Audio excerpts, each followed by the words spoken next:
അസ്സലാമു അലൈക്കും വറഹ്മത്തുള്ളാഹി തആല വബറകാതുഹു.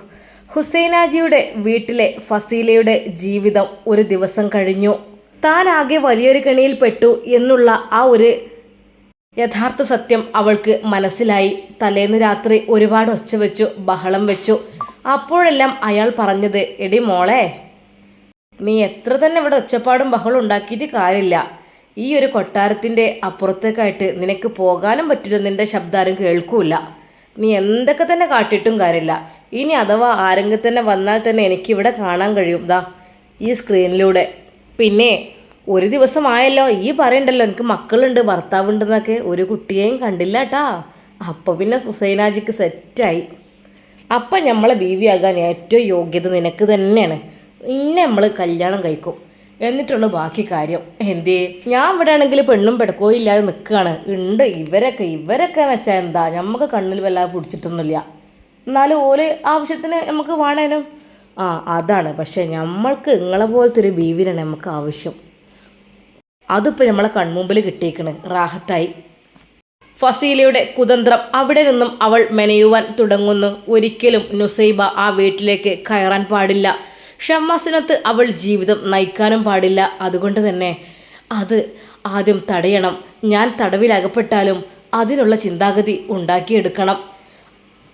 ഹുസൈനാജിയുടെ തടവിലകപ്പെട്ടിട്ടും അതായിരുന്നു ഫസീലയുടെ ചിന്തകൾ. നുസൈബയെ ഒരിക്കലും ആ തറവാട്ടിലേക്ക് കയറ്റരുത് എന്നുള്ളത്. അവൾ സ്നേഹത്തോടെ ഹുസൈനാജിയെ കീഴ്പ്പെടുത്താമെന്ന് വിചാരിക്കുകയാണ്. അവളുടെ കുതന്ത്രം അവിടെയും മെനയുകയാണ്. അവള് തലേന്ന് രാത്രി നല്ല ദേഷ്യത്തോടെ അവൾ ഹുസൈനാജിയോട് പെരുമാറിയെങ്കിലും അവൾക്കെതിരെയുള്ള ആ ഒരു ഭീഷണി അവളിൽ അല്പം പേടി ജനിപ്പിച്ചിരുന്നു. ലോകത്തിൽ ആരെയും എനിക്ക് പേടിയില്ല, ഇയാളെ മാത്രമേ ഉള്ളൂ. കാരണം ഇയാൾ അത്തരക്കാരനാണ് എന്നുള്ളത് കൊണ്ട് തന്നെ. എന്നാൽ അന്ന് അവളെ തൊട്ടടുത്ത് വന്ന ആ ഒരു തോഴിയോട് പറഞ്ഞു, ഹാജിയരെവിടെ? എന്താ മോളെ, ഇപ്പം എനിക്ക് ഇഷ്ടപ്പെട്ടോ ഹാജിയരൊക്കെ? ഇപ്പോൾ അനക്ക് വലിയ കുഴപ്പമില്ല തോന്നുന്നുണ്ടല്ലോ, മറ്റേത് ഒച്ചപ്പാടും ബഹളമൊക്കെ ആയിട്ട്. അല്ല, ഹാജിയരെവിടെ? ഹുസൈനാജിയെ കൂട്ടുപിടിച്ച് അവൾ പുതിയ കുതന്ത്രം മെനയുവാൻ വേണ്ടി ആരംഭിക്കുകയാണ്. ആ തോഴി നേരെ ചെന്ന് ഹാജിയരോട് പറയുന്നു, ഹാജിയരെ, ഇങ്ങളതാ ബീവി വിളിക്കുന്നുണ്ട്. ബീവിയോ? ഫസീല ബീവി നമ്മളെ വിളിക്കേ? ആഹാ, ഓളെന്തിയെ, ചിന്താഗതിയൊക്കെ മാറിയോ? അയാളുടെ താടിയൊക്കെ ഒന്ന് ലെവലാക്കി നേരെ ചിരിച്ചുകൊണ്ട്, ബീവി, ഇപ്പോഴെങ്കിലും നിങ്ങളെ മനം മാറിയോ? അതിനു വേണ്ടി നമ്മൾ കാത്തിരിക്കാൻ കേട്ടോ. ഞമ്മക്കുള്ളതൊക്കെ നിങ്ങൾക്ക് തരും. നമ്മളെ ഹൃദയത്തിൽ നിങ്ങളങ്ങ് കീഴടക്കി കഴിഞ്ഞിക്കണ്. അതുകൊണ്ട് ഇനി നിങ്ങളെ മറന്നിട്ടുള്ളൊരു പരിപാടിക്കും നമ്മളില്ല. എന്തേ, നമ്മളെ കൂടെ കൈ അങ്ങക്ക് തയ്യാറല്ലേ? വീണ്ടും അയാളുടെ ആ ഒരു പഞ്ചാരവാക്ക് ഫസീല വിചാരിക്കുന്നു. ഇയാളെ എങ്ങനെയെങ്കിലും നല്ലത് പറഞ്ഞ് ഒന്ന് മയക്കിയെടുത്താൽ മൂപ്പൻ മയങ്ങുമെന്നറിയാം.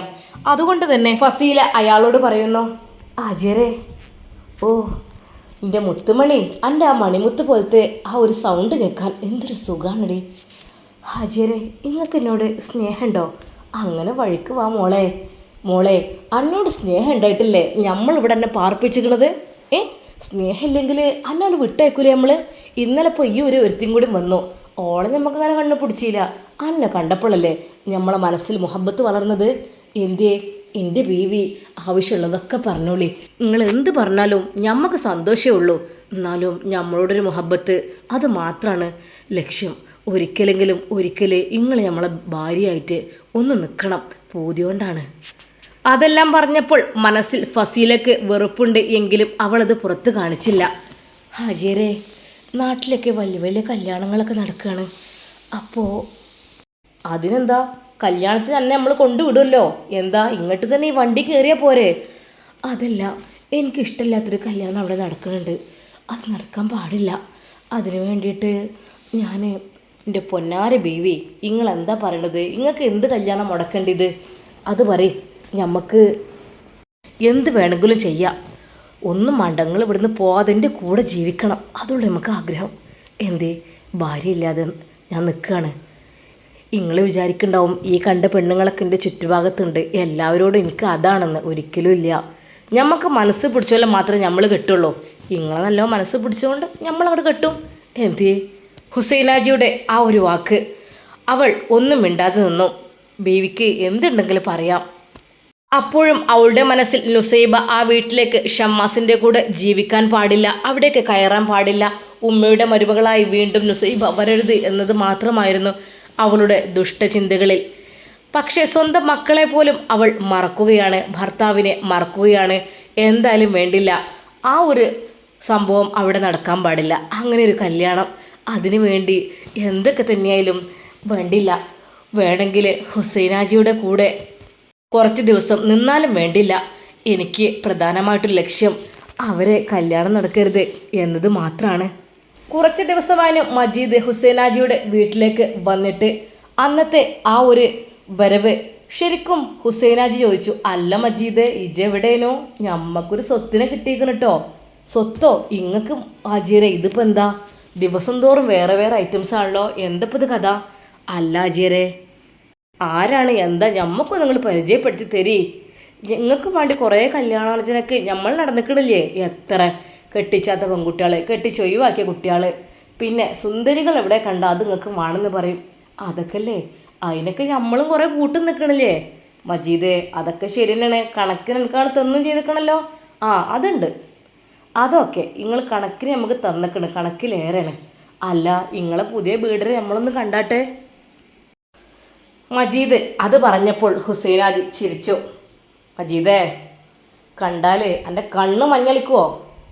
എന്താ ആചാര്യ നിങ്ങൾ ഇങ്ങനെ ഞെട്ടിക്കണത്? നമ്മളിപ്പോൾ പെണ്ണുങ്ങളെ കാണാത്തൊന്നല്ല, നമുക്കിപ്പോൾ ഒരു പൂതിയില്ല. നമ്മളെ ബേബിയും അത്യാവശ്യം മൊഞ്ചുണ്ടായതുകൊണ്ട് നമുക്ക് വല്ലാതെ പെണ്ണുങ്ങളോട് വലിയൊരു താല്പര്യമൊന്നുമില്ല. ഇങ്ങളെ മാതിരി എടാ, ഓരോ പെണ്ണുങ്ങൾക്കും ഓരോ ഭംഗിയുണ്ട്, അങ്ങനെയാണ്, എല്ലാം വ്യത്യസ്തമായിരിക്കും. അതുകൊണ്ട് എല്ലാം അറിയാനാണ് ഞമ്മക്കിഷ്ടം. എല്ലാ പെണ്ണുങ്ങളും വേണം, ആരും ഒഴിവാക്കാൻ പറ്റൂല. അത് കറുത്തതെന്നോ വെളുത്തതെന്നോ എന്നൊന്നുമില്ല. പക്ഷേ ഇപ്പം കിട്ടിയത് ഞമ്മക്കൊരു മൊഞ്ചത്തി പെണ്ണിനാണ്. ഇജ്ജ് കണ്ടിക്കണോ ഓളെ? ഉള്ളതാ ആ മണിയറക്കുള്ളിലേക്ക് ഒന്നുകൊണ്ട് പോയി നോക്കണം. പക്ഷേ അങ്ങനെ നമുക്ക് പോകാൻ പറ്റൂലല്ലോ, അതിനും വേണ്ടല്ലോ ലൈസൻസും കാര്യങ്ങളൊക്കെ ഇവിടെ. അങ്ങോട്ട് കിടക്കാൻ പറ്റൂല. ഓളെ അങ്ങനെ ഇങ്ങനെ നാളെ കാണാത്തതാണ്. പിന്നെ എൻ്റെ കെണിയിൽ എൻ്റെ വലയിൽ വന്നങ്ങോട്ട് വീണു. ഓൾക്ക് എന്ത് വേണമെന്ന് വെച്ചാൽ ഞാൻ സാധിപ്പിച്ചു കൊടുക്കും. ശരിക്കും മജീദ് കേട്ടു അത്ഭുതപ്പെട്ടു. എന്താ ആചാര്യ നിങ്ങളൊക്കെ പറയുന്ന കാര്യങ്ങൾ? മണിയറയ്ക്ക് ആര് വരാനാ? ഒന്നങ്ങോട്ട് നോക്ക്. തൊട്ടപ്പുറത്തുള്ള സക്കീനയെ വിളിച്ചുകൊണ്ട് അതാ ആ ഡോർ തുറക്കാൻ ഹുസൈനാജി ആവശ്യപ്പെടുന്നു. സക്കീന, ആ ഡോറൊന്ന് തുറന്നാ, ഓനൊന്ന് കണ്ടാട്ടെ നമ്മളെ മണവാട്ടി പെണ്ണിനെ. മജീദ് ആകാംക്ഷയോടെ അതിനുള്ളിലേക്ക് നോക്കി നിന്നു. സക്കീന വന്ന് വാതിൽ തുറന്നു. അവിടെ ആ കട്ടിലിൽ ഇരിക്കുന്നുണ്ട് ഒരു സുന്ദരി പെണ്ണ്. ശരിക്കും മജീദ് ഒന്നുകൂടി നോക്കി. എന്താടാ എനിക്കൊരു ഞെട്ടല്? ഇത് ഇങ്ങക്കറിയില്ലേ ഇവളെ? ആ അറിയായിട്ടൊന്നല്ല. അതേ ഇങ്ങക്ക് ആളറിയായിട്ടാണ് കേട്ടോ. അല്ല, അറിഞ്ഞാൽ പിന്നെ നിങ്ങളെ വെച്ചക്കൂല. ആരും തെളിയിച്ച് പറയും. അതൊക്കെ ഞാൻ പറയാം, ഇപ്പം ഞാൻ ഒന്നും പറയണില്ല. ഇപ്പം അവിടെ നിന്നോട്ടെ. ആരെങ്കിലും അറിഞ്ഞിക്കണോ? ആരും അറിഞ്ഞിട്ടില്ല. ഇനി ആയിട്ടത് കൊണ്ടുപോയി വിളമ്പാനും നിൽക്കണ്ട. മജീദെ പോയിക്കോ, വായിൽ നോക്കി നിൽക്കാതെ എന്ന് പറഞ്ഞ് മജീദിനെ അപ്പോൾ തന്നെ ഹുസൈനാജി അതാ പറഞ്ഞയക്കുന്നു. സന്തോഷത്തോടെ ആഹ്ലാദത്തോടെ അതാ ഹുസൈനാജി നേരെ അവളുടെ റൂമിലേക്ക് പ്രവേശിക്കുന്നു. ഫസീലയ്ക്ക് മനസ്സിനുള്ളിൽ ചെറിയൊരു ഭയം ഇല്ലാതില്ല. എങ്കിലും അവൾ എന്തിനൊക്കെയോ വേണ്ടി ഒരുങ്ങി നിന്നു. നമ്മളെ ബീവി എവിടെ? 10 മാറ്റത്തെ ബീവിയാണ്. ബീവിൻ്റെ ഒപ്പം ഒന്നിരിക്കാൻ പോലും ഞമ്മക്ക് കൂടിയിട്ടില്ല. അതിന് ബീവിക്ക് നമ്മളെ പറ്റണില്ലല്ലോ. എന്താ ബീവിയെ ഇങ്ങനെയൊക്കെ? നിങ്ങളെ മുഖത്തുള്ള ആ ഒരു നുണക്കുഴി കാണാൻ തന്നെ വല്ലാത്തൊരു മൊഞ്ചുണ്ട് കേട്ടോ. ഞാനവിടെ ഒരു നുള്ളങ്ങോട്ട് നുള്ളട്ടെ, എനിക്ക് അത്രക്കും ബോധ്യമായിട്ടാണ്. ഹുസൈനാജിയുടെ ആ ഒരു ശബ്ദത്തിൽ എന്തൊക്കെയോ അടങ്ങിയിട്ടുണ്ടെന്ന് അവൾക്ക് മനസ്സിലാകുന്നു. ഫസീല ഒരു നിമിഷം വിചാരിച്ചു, ഇല്ല, ഏത് നിമിഷവും തന്തയുടെ കൈക്കുള്ളിൽ ഞാൻ പെടും എന്നവൾക്ക് മനസ്സിലാകുന്നു. ഉള്ള ശക്തിയെടുത്ത് ഹുസൈനാജി അതാ ഫസീലയെ കെട്ടിപ്പിടിക്കുവാൻ വേണ്ടി പോകുന്നു. എന്നാൽ അപ്പോഴേക്കും അവിടെ ഉണ്ടായിരുന്ന ഒരു കനമുള്ള വലിയ ഒരു വിളക്ക് രൂപത്തിലുള്ള സാധനം അതവൾ കയ്യിൽ പിടിച്ചു. ഹുസൈനാജിയുടെ മൊട്ടത്തല നോക്കി ഒരൊറ്റയടി. ആ എന്ന് പറഞ്ഞ് അയാളുടെ മൊട്ടത്തല പൊത്തിപ്പിടിക്കുന്നു. ഈ അസത്തിനെ പിടിച്ചു കെട്ടി 4 പൊട്ടിച്ചേ എന്ന് പറഞ്ഞ് എല്ലാവരോടുമായി ഉച്ചത്തിൽ ബഹളം വെക്കുന്നു. അതിൽ 3-4 ആളുകൾ ഓടി വന്നു നേരെ ഫസീലയ്ക്ക് നേരെ. ചൂരലിട്ട് തല്ല് ഇവളെ. വിട്ടു പോവരുത് അഹങ്കാരി. കുറച്ച് സൗന്ദര്യം ഉണ്ടെന്ന് വിചാരിച്ചിട്ട് മനുഷ്യനെ തല പൊട്ടിക്കാൻ നിൽക്കണോ? ഹുസൈനാജിയുടെ മൊട്ടത്തലയിൽ നിന്ന് അതാ ചോര ചീറ്റുന്നു. പെട്ടെന്ന് എന്തെങ്കിലും ആവ്, കാലിൻ്റെ അസുഖം ഒന്നിങ്ങോട്ട് റെഡിയായി വരുന്നേ ഉള്ളൂ. അപ്പോത്തിന് തലക്കും ഇങ്ങനെ ഒരു ഷെയ്ത്താന്മാർ വന്നു കൂടിയിട്ട് എന്ന് പറഞ്ഞ് അയാൾ കയ്യിൽ കിട്ടിയത് വെച്ച് അതാ ഫസീലയെ നല്ല രീതിയിൽ അടിക്കുന്നു. ഫസീല നല്ല രീതിയിൽ തല്ലുകൊള്ളുന്നു. പോരാത്തതിന് അയാളുടെ ആളുകളുടെ അടുത്തു നിന്നും അവൾക്ക് തല്ല് കിട്ടുന്നു. എന്തിനാ എന്നെ തല്ലരുത് പ്ലീസ്, എന്തിനാ? ഞങ്ങളെ മുതലാളിനെ കാട്ടിയിട്ട് എന്താന്ന് തല വെട്ടിപ്പൊളിക്കേ? കൊല്ലാൻ വന്നതാണല്ലേ? ഇന്നവള് കൊല്ലാൻ വന്നതാണ്, വേറെ ഒന്നിനും വന്നതല്ല ഓള് നമ്മൾ വിചാരിക്കുന്ന പോലെയല്ല, ആരോ കടത്തി വിട്ടാന്ന് തോന്നുന്നു. ഓളെ പുറത്ത് വിടരുത്, കൈയും കാലും കെട്ടിത്തൂക്കി അടിക്കണോളെ, അതാ വേണ്ടത്. ഹുസൈനാജിയുടെ കയ്യിൽ നിന്നും കഴിയുന്ന രീതിയിൽ പൊതിരെ അവൾക്ക് തല്ല് കിട്ടുന്നു. മതി, കൊല്ലണ്ട എന്ന് അവസാനമായി അയാൾ ആജ്ഞാപിക്കുന്നു. നല്ല രീതിയിൽ അടി കിട്ടിയ ഫസീല അതാ വല്ലാതെ അങ്ങ് ഇടങ്ങാറാകുന്നു. റബ്ബേ, എനിക്ക് ശിക്ഷ കിട്ടുകയാണ്, ഞാൻ ചെയ്ത പാപങ്ങൾക്കൊക്കെയുള്ള ശിക്ഷയാണ് എനിക്ക് കിട്ടുന്നത്. അവളുടെ കൈകളും കാലുകളൊക്കെ ആകെ തണറിട്ടിരിക്കുന്നു. എന്നാൽ ഹുസൈനാജിയുടെ ആ തല, ആ മൂർച്ചയുള്ള ഭാഗം തട്ടിയത് കൊണ്ട് തന്നെ നല്ല രീതിയിൽ ബ്ലഡ് വരുന്നുണ്ടായിരുന്നു. അത് എങ്ങനെയൊക്കെയോ അവരെല്ലാവരും കൂടി കെട്ടിക്കൊടുത്തു. ആചാര്യ, ഹോസ്പിറ്റലിൽ പോകേണ്ടി വരുമെന്ന് തോന്നുന്നു, ചിലപ്പോൾ തുന്നിടേണ്ടി വരും. തുന്നിടാനൊക്കെ ഞാൻ വരാം, ഓളെ ഞാൻ വെച്ചേക്കില്ല. ഏതായാലും ഞാൻ നനഞ്ഞു, ഇനി കുളിച്ചിട്ട് അടങ്ങുള്ളൂ. ഫസീല, അടങ്ങി ഒതുങ്ങി അവിടെ നിന്നോ.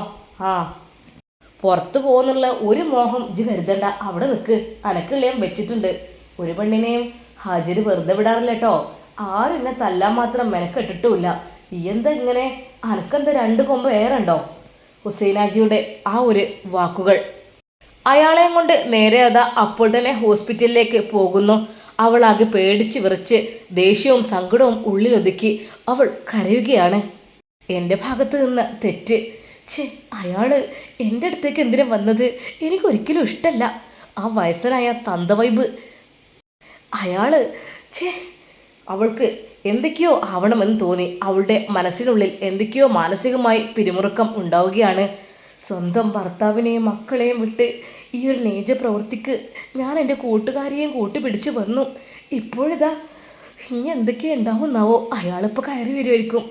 ഇല്ല, എന്നെ വെറുതെ വിടൂല, അതെനിക്കറിയാം. ഹുസൈനാജി വേദന കൊണ്ട് പുളയുന്നുണ്ട്. നല്ല ഒരു ഓടിൻ്റെ എന്തോ ഒരു സാധനം കൊണ്ടാണ് തലക്ക് ഒരു അടി കിട്ടിയിട്ടുള്ളത്. അതുകൊണ്ട് തന്നെ അതിൽ നല്ല മൂർച്ചയും ഉണ്ടായിരുന്നു. ആ മൂർച്ച തട്ടിയ ഭാഗത്താണ് ശരിക്കും കീറിയിട്ടുണ്ട്. ഒരുപാട് രക്തം പോയി. ഹുസൈനാജിക്ക് അങ്ങനെ ഒരു തല്ല് അതും ഒരു പെണ്ണിൻ്റെ കയ്യിൽ നിന്ന് ആദ്യമായിട്ടാണ് കിട്ടിയത്. ആദ്യം കിട്ടിയിരുന്നു ഷമ്മാസിൻ്റെ അടുക്കൽ നിന്ന്, കാലിന് നല്ല രീതിയിൽ. ഇപ്പോൾ കാലൊന്ന് റെഡിയായി വന്നപ്പോഴേക്കും തലക്ക് അതാ ഫസീലയുടെ വക വീണ്ടും. എടാ, നമ്മളെ വീട്ടിൽ കയറി കുടിക്കണതേ ചില്ലറ സാധനം ഒന്നല്ലട്ടാ, വെറുതെ വിടില്ല. മയക്കി കെടുത്തിട്ടെങ്കിലും ഓളെ ഞാൻ ശരിയാക്കും, നോക്കിക്കോ. അല്ലെങ്കിലേ കുറച്ച് വീമ്പുണ്ട് ഓൾക്ക്. ഓളെ വീമ്പ് നമ്മളടുത്തൊന്നും നടക്കൂല. ഓളാരാ? ഹുസൈനേക്കാളും വലിയൊരാളോ? ഏയ്, അങ്ങനെ വരാൻ ചാൻസ് ഇല്ല. അതും ഒരു പെണ്ണ് എന്നെ അടിച്ച് തല പൊളിക്കേ. എന്താ കൊല്ലാൻ വന്നതാ ഓള്? വെറുതെ വിടില്ലട്ടെ ഞാനേ. കുറച്ച് മയക്ക് ഗുളിക കയ്യിൽ കരുതേണ്ടി വരും. വെള്ളത്തിൽ കലക്കാണ്ട് കൊടുക്കുക, മയങ്ങി കെടുക്കുമല്ലോ. അതെ, എന്നോട് കളിച്ചിനോളെ ഞാൻ പകരം വീട്ടിട്ടേ വിടുള്ളൂ. ഹുസൈനാജി വണ്ടിയിൽ നിന്നൊക്കെ പറഞ്ഞുകൊണ്ടിരുന്നു. അതിൽ അവർ പറഞ്ഞു, നിങ്ങൾ ഹാജിയർ ഇങ്ങനെ വർത്താനം പറയില്ലേ, ബ്ലഡ് വരുന്നുണ്ട് കൂടുതലായിട്ട്. നേരെ ഹോസ്പിറ്റൽ എമർജൻസി വിഭാഗത്തിലേക്ക് രക്തം ധാരധാരയായി ഒഴുകുന്നുണ്ട്. ഡോക്ടർ ചോദിച്ചു, എന്ത് പറ്റിയാണ് ഇത്? ആർക്കും ഒന്നും മിണ്ടാൻ ഉണ്ടായിരുന്നില്ല. എന്ത് പറ്റിയതാന്ന്? അത് തലയടിച്ച് വീണാണ്. തലയടിച്ച് വീടിച്ച് ഇങ്ങനെ ഒരു വെട്ട് വരാൻ ചാൻസ് ഇല്ലല്ലോ. എന്താ ഇത്, കത്തിയെങ്ങാനും കൊണ്ടതാണോ? അവർ പലതും മറച്ചു വെക്കാൻ വേണ്ടി ശ്രമിക്കുമ്പോൾ ഡോക്ടർ പറഞ്ഞു, അതെ, ഇത് ആയുധം വെച്ചുണ്ടായ മുറിയാണ്. അപ്പോൾ ഈ ആയുധം വെച്ചുണ്ടായ മുറിക്ക് ഇതിപ്പോൾ നമുക്കിപ്പോൾ ഇങ്ങനെ അങ്ങോട്ട് ഓക്കെയാണ്, പക്ഷേ കേസും കാര്യങ്ങളുണ്ടെങ്കിൽ നമുക്കും അതിൻ്റെ വഴിക്ക് പോകേണ്ടി വരും. അതുകൊണ്ട് നിങ്ങൾ തൽക്കാലം വേറെ ഹോസ്പിറ്റലിൽ പോയിക്കോളി, അതായിരിക്കും നല്ലത്. ഇത് വീണ മുറിവല്ല ഒരിക്കലും. പിറകിൽ നിന്ന് ആരോ നല്ല രീതിയിൽ നിങ്ങളെ തലക്കടിച്ച് വീഴ്ത്താൻ വേണ്ടി ശ്രമിച്ചതാണ്. അത് മൂർച്ചയുള്ള എന്തോ ഒരു ആയുധം കൊണ്ട്. ഇതിൻ്റെ വെട്ടുകൊണ്ട ഭാഗം നിങ്ങൾക്ക് കണ്ടാലറിയാം. തലയിൽ മുടിയും കൂടി ഇല്ലാത്തതിന് നേരിട്ട് നിങ്ങളെ മൊട്ടത്തലമ്മലേക്ക് അത് തട്ടിയിട്ടുണ്ട്. അതാണ് സംഭവം. ആ ഡോക്ടർ അവിടെ നിന്ന് മടക്കുകയാണ്. അയാൾക്ക് ദേഷ്യവും സങ്കടവും വരികയാണ്. ഒരു പെണ്ണിനെ കൊണ്ട് ഞാൻ ഇടങ്ങാറാകേണ്ട അവസ്ഥ. മറ്റൊരു ഹോസ്പിറ്റൽ ലക്ഷ്യമാക്കി അവർ നീങ്ങുകയാണ്. ആദ്യം തന്നെ നോട്ടുകെട്ടുകൾ ഡോക്ടറുടെ മുമ്പിൽ നിർത്തി നിങ്ങളൊന്നും നോക്കണ്ട, അതൊന്ന് തുന്നിത്തരണം എന്നുള്ള വാക്ക് അയാൾ പറയുകയാണ്. പണം കിട്ടിയ ഡോക്ടർ മറ്റൊന്നും നോക്കാതെ തുന്നൽ തുടങ്ങി. നഴ്സിനെയും കൂട്ടി. അല്ല, ഇതിപ്പോ എന്ത് പരിപാടി, കത്തിക്കുത്തോ അതോ മറ്റു വല്ലതും ആണോ എന്നുള്ള രീതിയിൽ ഡോക്ടർ പറഞ്ഞപ്പോൾ, ഡോക്ടറെ നിങ്ങളൊന്നും ഇപ്പോൾ ചോദിക്കും വേണ്ട പറയും വേണ്ട, മുതലാളിൻ്റെ ശരിക്കണം തുന്നിയാൽ മതി. നിങ്ങൾക്ക് എത്ര പൈസ വേണ്ട അതുകൊണ്ട് എറിഞ്ഞു തരൂലേ, എന്താണ് കാര്യം എന്ന് ചോദിക്കരുത്. അദ്ദേഹത്തിൻ്റെ തല തുന്നിക്കെട്ടി. അധികം അനങ്ങരുത് എന്ന് ഡോക്ടർ പറയുന്നു. ഒരു ദിവസം ഇവിടെ കിടന്നാൽ ഒന്നുമല്ല, അതൊന്നും വേണ്ട എന്ന് പറഞ്ഞ് അപ്പോൾ തന്നെ വീട്ടിലേക്ക് തിരിക്കുന്നു. ഫസീല അവിടെ കരഞ്ഞുകൊണ്ടിരിക്കുകയാണ്.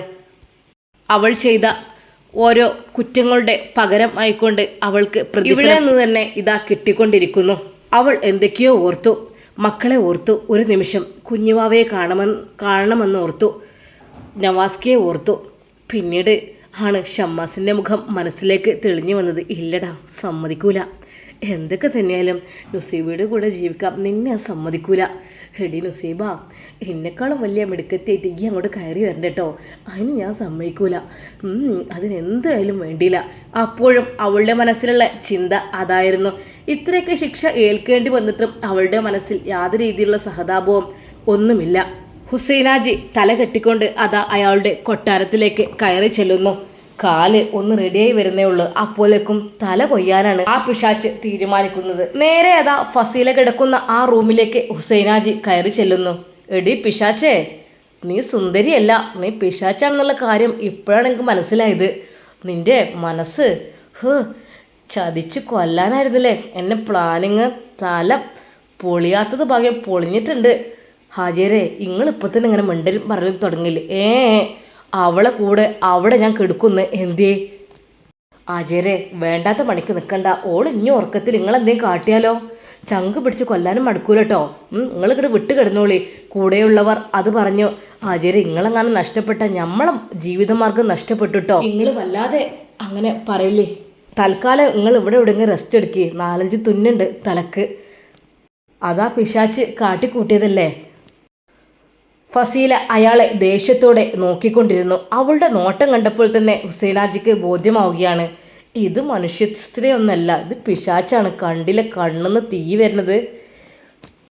ഫസീലയുടെ ആ നോട്ടം അത്രക്കും രൂക്ഷമുള്ളതായിരുന്നു. അവൾ പറഞ്ഞു, എൻ്റെ അടുത്തേക്കെങ്ങാനും അടുത്താൽ കൊന്ന് കളയും ഞാൻ. അടിക്കടാ ഇവളെ എന്ന് പറഞ്ഞുകൊണ്ട് അയാൾ വീണ്ടും അലറി. അപ്പോഴേക്കും 2 ചാട്ടവാറുമായി 2 ആളുകൾ വന്ന് ഫസീലയെ പൊതിരെ തല്ലുകയാണ്. എന്നെ തല്ലരുത്, എന്തിനെന്നെ തല്ലുന്നത്? നിന്റെ വായിൽ നിന്ന് എന്താടി വരുന്നത്? ഞങ്ങൾ ഹാജരെ കുറിച്ചെങ്ങാനും നീ എന്തെങ്കിലും പറഞ്ഞിട്ടുണ്ടെങ്കിലുണ്ടല്ലോ, മതി, നിർത്തിക്കോട്ടെ. അവിടെ ജീവച്ചവമായി കിടക്കണം, അതാ വേണ്ടത്. ഹുസൈനാജിയുടെ വായിൽ നിന്ന് വന്ന ആ ഒരു വാക്കുകൾ ഫസീലക്ക് എല്ലാം കൂടി ദേഷ്യം പിടിച്ച് കൊണ്ടിരിക്കുകയാണ്. തന്തയെ കൊല്ലാണ് വേണ്ടത് ആദ്യം, എന്നിട്ട് ജയിലിൽ പോയാലും വേണ്ടിയില്ല. അവളുടെ മനസ്സിൽ പല പല ചിന്തകൾ ഇങ്ങനെ വന്നുകൊണ്ടിരുന്നു. എൻ്റെ ജീവിതം തന്നെ എല്ലാം തകർന്ന രീതിയിലാണ്. എനിക്ക് ഭർത്താവും വേണ്ട, മക്കളും വേണ്ട, ഒന്നും വേണ്ട. ഞാൻ വിചാരിക്കുന്ന ആഗ്രഹിക്കുന്ന കാര്യങ്ങൾ ഒന്നും നടക്കുന്നില്ല. ഈ തന്തൻ്റെ അടുത്തേക്ക് ഞാൻ വന്നത് നുസൈബാൻ്റെയും ഷമ്മാസിൻ്റെയും കല്യാണം ഇല്ലാതാക്കാൻ വേണ്ടിയിട്ടാണ്. അപ്പോൾ അയാൾക്കെന്നെ കെട്ടണം പോലും, അയാൾക്കെന്നെ കെട്ടിപ്പിടിക്കണം പോലും. ഛേ, ഞാൻ ഒരിക്കൽ പോലും വിചാരിക്കാത്ത, അതും ഇത്രയും വയസ്സായ ഒരു കിളവൻ്റെ കൂടെ. അയ്യേ, നാണമില്ലാത്ത പരിപാടി. തന്തനെ കൊന്നാലും വേണ്ടിയില്ല, ഞാൻ ഇവിടുന്ന് രക്ഷപ്പെടുന്നത് തന്തയെ കൊന്നിട്ടായിരിക്കും. അയാൾ വിചാരിക്കുന്ന പോലെയല്ല. ഹുസൈനാജിയോടുള്ള ദേഷ്യം അവൾക്ക് കൂടിക്കൂടി വരികയാണ്. ഇടയ്ക്കിടെ പൊതിരെ ആളുകളെ കൊണ്ട് ചാട്ടവാർ കൊണ്ട് അടുപ്പിക്കുകയും ചെയ്യുന്നുണ്ട്. അവൾക്ക് ശരിക്കും മാനസികം പോലെ തോന്നുകയാണ്. ഏതൊരു സമയത്താണ് ഈ ഒരു പണിക്ക് ഇറങ്ങിത്തിരിക്കാൻ പോകുന്നത് എനിക്കറിയുന്നില്ല. എൻ്റെ തലക്കുള്ളിലെ ബുദ്ധി തന്നെ എല്ലാവരും ഇല്ലാതാവണം, അതാ ഞാൻ ആഗ്രഹിക്കുന്നത്. എനിക്ക് എന്നാലും നവാസ്ക നല്ല സാധനം തന്നെ. ഞാൻ വന്നിട്ട് 2 ദിവസമായി, ഇന്നലെ ഇന്നുമായിട്ട് ഒന്ന് വന്നു പോലും നോക്കിയില്ലല്ലോ. അയാൾക്ക് ഇത്ര ഉള്ളിനോടുള്ള സ്നേഹം ഇപ്പം മനസ്സിലായി. നവാസ്ക എന്നെ സ്നേഹത്തോടെ പെരുമാറലും ഒക്കെ വെറും അഭിനയമായിരുന്നു, വന്നില്ല. ഇങ്ങനത്തെ ഒരു ഭർത്താവിനെ വെച്ചാണല്ലോ ഞാൻ നിന്നത്. അയാളെ ഇവിടെ കൂട്ടിലിട്ട് ചാട്ടവാറിനിടണം, അതാ വേണ്ടത്. എൻ്റെ ഓരോ അയാളെ കൂടി കൂട്ടി വന്നാൽ മതിയായിരുന്നു. എന്നാലും ഭർത്താവാണ് പോലും, 2 മക്കളുടെ തള്ള ഇവിടെ കൂട്ടിലകപ്പെട്ട് കിടക്കുമ്പോൾ ഒരിക്കൽ പോലും ഒന്ന് വന്നില്ല. അവൾക്ക് തൻ്റെ ഭർത്താവിനോടുള്ള ദേഷ്യം പെരുകിക്കൊണ്ടിരുന്നു. തൻ്റെ കയ്യിൽ ഒരു ബാഗുണ്ടായിരുന്നു. ആ ബാഗ് അവർ ഇങ്ങോട്ട് അടുപ്പിച്ചിട്ടില്ല. അതവർ ഇവിടെ മാറ്റി വെച്ചിട്ടുണ്ട്. അതിൽ ഫോണുമുണ്ട്. ഫോൺ വരുന്നുണ്ടോ വിളിക്കുന്നുണ്ടോ എന്നൊന്നും അറിയുന്നില്ല. എന്നാൽ തൊട്ടപ്പുറത്തായിട്ട് ഒരു ലാൻഡ് ഫോണുണ്ട്. അത് കേടാണോ എന്താണോ അറിയുന്നില്ല. അതെടുത്ത് നമ്പർ ഡയൽ ചെയ്ത് ഒന്ന് വിളിച്ചാലോ എന്ന് പലവട്ടം കരുതി. വേണ്ട, അഹങ്കാരം അതിന് സമ്മതിക്കണില്ല. ഇങ്ങോട്ട് വിളിച്ചതും തിരഞ്ഞു വന്നതുമില്ല ആ തെണ്ടിയായ എൻ്റെ ഭർത്താവ്. എന്നിട്ടിപ്പോൾ അയാളെ വിളിച്ച് ഞാൻ കരയണല്ലേ? അവളുടെ അഹങ്കാരം ഒന്നിനും സമ്മതിച്ചില്ല. ഒരു പക്ഷേ ആ ലാൻഡ് ഫോൺ എടുത്ത് അവൾക്കൊന്ന് വിളിച്ചിരുന്നെങ്കിൽ എന്തൊക്കെ തന്നെയാലും ഷമ്മാസും നവാസും അവളെ തേടി വരാതിരിക്കില്ല. കാരണം ഷമ്മാസിനറിയാം ഹുസൈനാജിയുടെ വീടൊക്കെ. അതുകൊണ്ട് തന്നെ അവർ തിരിഞ്ഞു വരും എന്നുള്ള കാര്യം ഉറപ്പുമാണ്. പക്ഷേ ഇവൾ എവിടെയാണെന്നറിയാതെ അഹങ്കാരം കൊണ്ട് അവൾ വിളിക്കുന്നേയില്ല. എന്തായാലും വേണ്ടില്ല, എന്നെ തിരഞ്ഞു പിടിച്ചിങ്ങോട്ട് വരട്ടെ. ഇതാണ് ഒരു ഭർത്താവിൻ്റെ മഹിമ. ഇവിടെ നിന്ന് പുറത്ത് ചാടിയിട്ട് വേണം അയാളോട് നാലെണ്ണം തീർക്കാൻ വേണ്ടിയിട്ട്. ഇത്രക്കും സ്നേഹമില്ലാത്ത ഒരു ഭർത്താവ്. നവാസിനെ കുറ്റങ്ങൾ കൂടിക്കൊണ്ടിരുന്നു. ഷമ്മാസിനാണെങ്കിൽ അതിനേക്കാളും ഷമ്മാസ് ജ്യേഷ്ഠൻ്റെ ഭാര്യയെ കല്യാണം കഴിക്കാൻ നിൽക്കുന്ന തെണ്ടിച്ചക്കൻ. നാണമില്ലാത്ത ഏർപ്പാട്. ഉമ്മയാണെങ്കിലോ മരുമകൾ അവളെ എങ്ങനെ പൊന്തിച്ച് വെച്ച്. എനിക്ക് എന്തെന്നറിയില്ല, തലക്കുള്ളിൽ ഒരുപാട് എന്തൊക്കെയോ ഭ്രാന്ത് കൂടിക്കൂടി വരികയാണ് ഫസീലയ്ക്ക്. അവളുടെ മനസ്സിൽ പല ചിന്തകൾ വന്നുകൊണ്ടിരിക്കുകയാണ്. അയാളെ കൊന്നാൽ മതിയായിരുന്നു, എന്നാൽ പിന്നെ ജയിലിൽ പോയി കിടന്നാലും വേണ്ടില്ല. കാരണം അയാൾ എന്നെ വെച്ചേക്കില്ല, അതെനിക്ക് ഉറപ്പുണ്ട്. ഇനിയും വരുമല്ലോ, വരാതിരിക്കൂല എൻ്റെ അടുക്കിലേക്ക്. എന്നാൽ ഫസീലയെ മയക്കുമരുന്ന് കൊടുത്ത് മയക്കണമെന്നാണ് അയാൾ മറ്റുള്ളവരോട് പറഞ്ഞത്. എങ്കിൽ മാത്രമേ അവൾ ഒന്ന് വഴങ്ങുകയുള്ളൂ. അല്ലെങ്കിൽ അവൾ കടിച്ചു കീറിക്കൊണ്ടായിരിക്കും എപ്പോഴും. എന്നെ ഇത്രയ്ക്കും ഉപദ്രവിച്ച അവളെ വെറുതെ വിടാൻ തീരെ ഉദ്ദേശിക്കുന്നില്ലായിരുന്നു ഹുസൈനാജി. എന്നാൽ ഷമ്മാസിൻ്റെ വീട്ടിൽ 2ാം ദിവസമായിട്ടും ഉമ്മ ആകെ സങ്കടപ്പെട്ടിരിക്കുമ്പോൾ ഉമ്മ നവാസിനോട് പറഞ്ഞു, മോനെ 2ാമത്തെ ദിവസമായി, ഇന്നലെ പോയതാണ്, ഓള് ഇതുവരെ ഒന്നും വന്നില്ലല്ലോ. പറയാതെ പോകണമല്ലോ, എവിടെയെന്ന് വെച്ച് ഞാൻ തിരയും. ഈ ഓളെ ഫോണൊക്കെ വിളിച്ചു നോക്കിയോ? ഫോണൊക്കെ അടിക്കുന്നുണ്ടായിരുന്നു, എടുക്കുന്നില്ല. എന്താപ്പോൾ ഇതിങ്ങനെ ചെയ്യാം? ഓള് ഇഷ്ടത്തിന് ഓരോന്ന് കാട്ടിക്കൂട്ടുന്ന് പോകുന്നു. ഉമ്മ, ഞാൻ ആ ബന്ധം തന്നെ ഒഴിവാക്കണ്ടോ? എനിക്കിനി കഴിയൂല. ഓളെ തൊലാക്ക് ചൊല്ലേണ്ടി വരും ഇങ്ങനെയാണെങ്കിൽ. എത്രാമത്തെ വെട്ടാണ് ഇത് മിണ്ടാതും പരാതി ഇറങ്ങിപ്പോണത്? 1-2 വെട്ടാണോ? അതും പോയ അന്ന് തന്നെ തിരിച്ചു വരും. അതുമില്ല. അന്ന് കണ്ടില്ലേ, ഓള് ഫ്രണ്ടിൻ്റെ വീട്ടിലേക്കാണെന്ന് പറഞ്ഞ് ഇവിടുന്ന് ഇറങ്ങിപ്പോയത്. ഞാൻ കാർ എടുത്തിട്ട് ഓളെ വിളിച്ചിട്ട് പോലും അവൾ വന്നില്ല. അവൾ അപ്പുറത്ത് റഷീദിൻ്റെ ഓട്ടോനെ വിളിച്ചത്. ഇതൊക്കെ എന്താ? ഞാൻ എന്തോ ഒരു ഭർത്താവെന്നല്ലേ? ഞാൻ എന്തൊരു ആണെന്നല്ലേ? എനിക്ക് എന്താ ചോദിക്കാനും പറയാനുള്ള അധികാരം കാര്യങ്ങളൊന്നും ഇല്ലേ? എന്ത് സ്വഭാവം ഓൾക്കിത്? അറിയാത്തോണ്ട് ചോദിക്കുക. എങ്ങനെ ഉണ്ടാവോ മരുക്കളി? എത്രയുണ്ട് ഇവിടെ? ഇപ്പോൾ ഫൈസൽ ആദ്യം കെട്ടി നുസൈബ. ആ പെണ്ണ് ഇവിടെ എത്ര അടക്കത്തോടെയും ഒതുക്കത്തോടെയും നിന്നിരുന്നത്. എന്താ അതുപോലെ ഇവൾക്ക് നിൽക്കാൻ പറ്റൂലേ? ഇവളെ ഇഷ്ടത്തിന് ഇറങ്ങി പോവുക, ഓളെ ഇഷ്ടങ്ങൾ ചെയ്യുക. നമ്മളിവിടെ തല പുണ്ണാക്കി നിൽക്കുക. എന്തിന് ഉമ്മ? കഴിയൂല. ഇനി ഓള് വരണ്ടേ? ഇനിയിപ്പോൾ ആരെ കൂടെയൊക്കെ ഓള് പോയിക്കണ ആർക്കറിയാം.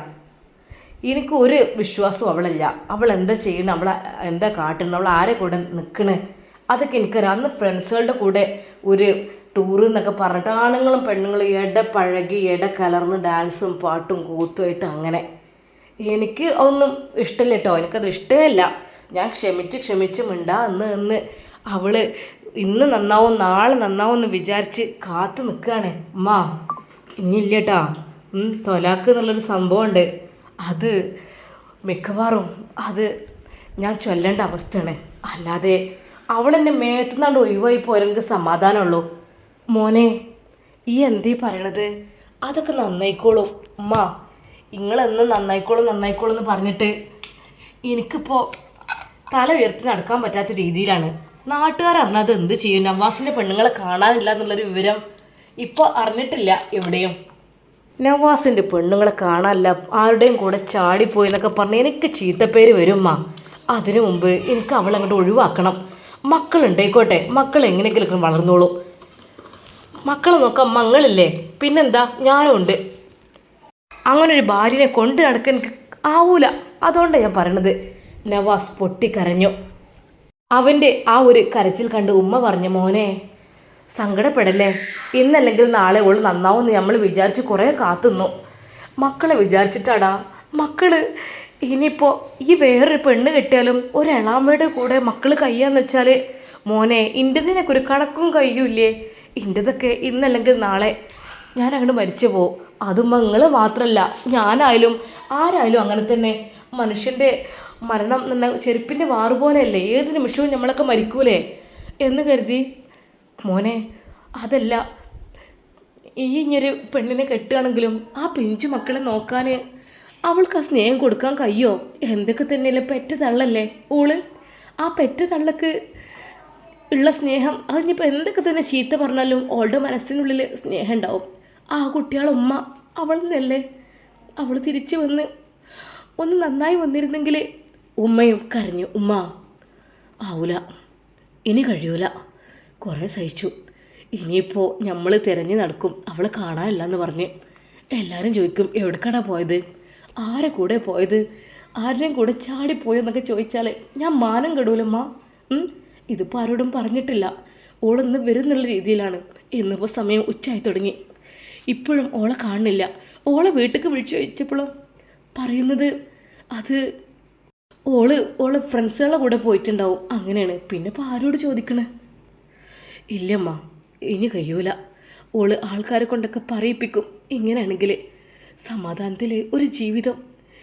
മോനെ അതൊക്കെ ശരി തന്നെയാണ്, പക്ഷേ കുട്ടികളമ്മ അതാണെന്നുള്ള കാര്യത്തിൽ അവൾ എങ്ങനെയെങ്കിലും തിരിച്ചു വരട്ടെ, അവൾ നന്നായിക്കോളും. ഉമ്മ വീണ്ടും ഉമ്മയുടെ ആ കാര്യം പറഞ്ഞപ്പോൾ നവാസ് പറഞ്ഞു, വേണ്ടുമ്മ മോനെ, ഇനിയിപ്പോൾ വേറൊരാൾക്ക് ആ ഉമ്മാൻ്റെ സ്നേഹം കൊടുക്കാൻ കഴിയൂല. ഉമ്മ വേറെ ആൾ വേണ്ട എനിക്ക്. എന്തിന്? പെണ്ണുങ്ങളെ വേണ്ട, മക്കൾ മതി. മക്കളും നിങ്ങളും ഉണ്ടല്ലോ, അങ്ങനെ ജീവിച്ചാൽ മതി. ഭാര്യൻ്റെ സ്വഭാവം എങ്ങനെയാണെങ്കിൽ എത്രയെന്ന് വിചാരിച്ച് സഹിച്ചേക്കും. എൻ്റെ ഹൃദയം കല്ലയക്കണ്. ഉമ്മ എത്ര ദിവസമായിക്കണേ ഓളെന്നോട് ശരിക്കൊന്ന് വർത്താനം പറഞ്ഞിട്ട് എൻ്റെ കൂടെ ഒന്ന് ഇരുന്ന് സംസാരിച്ചിട്ട്, നല്ല രീതിയിൽ സംസാരിച്ചിട്ട് സന്തോഷത്തോടെ ഞങ്ങളൊന്ന് കഴിഞ്ഞിട്ട് എത്രയോ മാസങ്ങളായി. അവൾ മൈൻഡ് ചെയ്യൂല. ഒരു ഭർത്താവാണെന്നൊരു പരിഗണന പോലും എനിക്കവൾ പലപ്പോഴും നൽകാറില്ല. കുഞ്ഞുങ്ങളൊക്കെ എങ്ങനെ അങ്ങോട്ട് ആയിപ്പോയി. പക്ഷെ പിന്നീടൊരിക്കലും അവളെ എനിക്കൊരു സന്തോഷത്തോടു കൂടെ അനുഭവിക്കാൻ വരെ കിട്ടിയിട്ടില്ല. തൻ്റെ മോൻ നവാസിൻ്റെ ആ ഒരു വാക്കുകൾ കേട്ട് ഉമ്മ ശരിക്കും ഞെട്ടിപ്പോയി. റബ്ബേ, അപ്പോൾ ഒന്നുമില്ലേ ഇവരുടെ ജീവിതത്തിൽ? ഉമ്മ അത് കേട്ട് ആകെ വിഷമിച്ചു. പഠിച്ച റബ്ബേ, ഹയർ എന്താ വെച്ചാൽ ഈ തീരുമാനിക്ക്. എൻ്റെ റബ്ബേ, എവിടെ ആ പെണ്ണ് പോയി കിടക്കുകയാണെങ്കിലും വേങ്ങോട്ട് എത്താനുള്ള ബുദ്ധി കൊടുക്ക് പഠിച്ചോനെ. നീ കയ്യൂല, കുറേ ഇടങ്ങാറിക്കണ് ഓളെക്കൊണ്ട്. ആ ഉമ്മ ഹൃദയം പൊട്ടി ദ്വാ ചെയ്തു. ഫസീലയുടെ സ്ഥിതി എന്തായിരിക്കും, അവൾ എങ്ങനെ തിരിച്ചു വരും എന്നൊക്കെ നമുക്ക് അടുത്ത കഥയിൽ കാണാം. അതുവരേക്കും എല്ലാവർക്കും അസ്സലാമു അലൈക്കും വറഹ്മത്തുള്ളാഹി തആല വബറകാതുഹു.